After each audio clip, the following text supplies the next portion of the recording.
tidak merawatnya.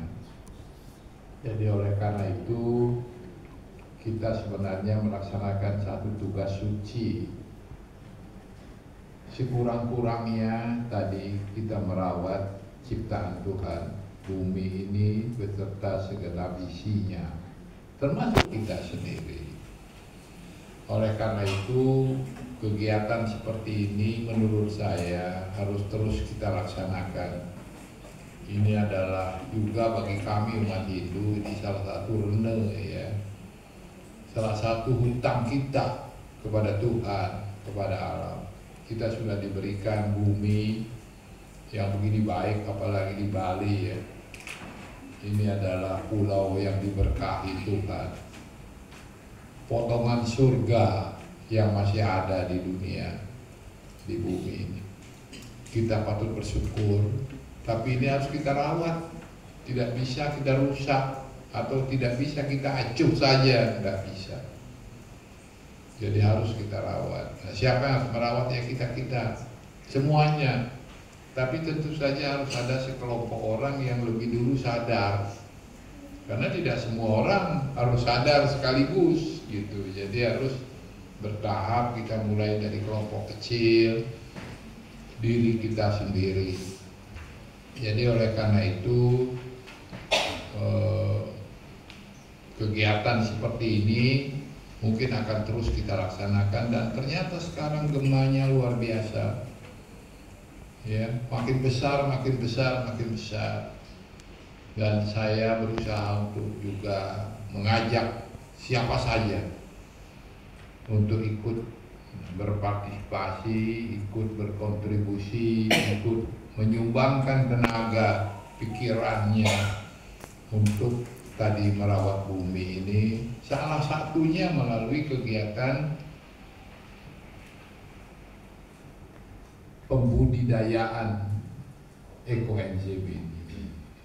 Karena ini sudah terbukti bahwa dia mampu memperbaiki kualitas kehidupan kita, bukan hanya bumi tapi juga diri kita sebagai manusia juga bisa memanfaatkannya untuk kebaikan. Kita harus mengurangi chemical, kita harus mengurangi bahan-bahan kimia, racun-racun atau pestisida. Kita harus mengurangi itu semua.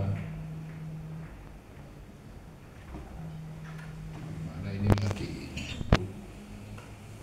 Kimia itu sifatnya seperti saya cerita tadi, yang pertama seperti narkoba, itu nyandu dan adiktif. Misalnya kita menggunakan pupuk kimia.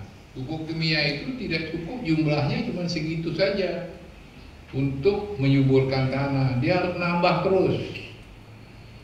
Dan kalau tidak ditambah, tidak dikasih lagi, rusak tanah itu. Berbeda dengan kita menggunakan pupuk-pupuk organik, termasuk ekoenzim ini. Ya, tanah akan subur, tidak adiktif, bahkan makin lama yang diperlukan makin sedikit, bukan makin banyak, karena sudah sehat tanahnya.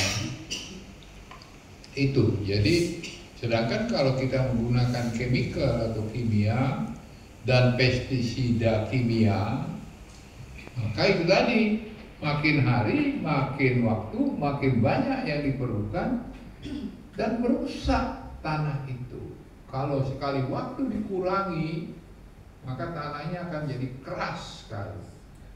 Jadi karena tadi adiktif dia sifatnya itu. Jadi oleh karena itu penggunaan ekoenzim seperti yang kita pelajari kemarin Bu Yuli di Ubud itu, di workshop internasional itu, yaitu pertanian yang menggunakan pupuk ekoenzim. Nah itu sudah dilaksanakan di beberapa tempat lain, dan itulah hasil pangannya itu akan sangat sehat Pak. Itu. Jadi ya mudah-mudahan dengan demikian kita betul-betul jadi semakin sehat ke depan, bukan hanya untuk diri kita tapi juga untuk anak cucu kita.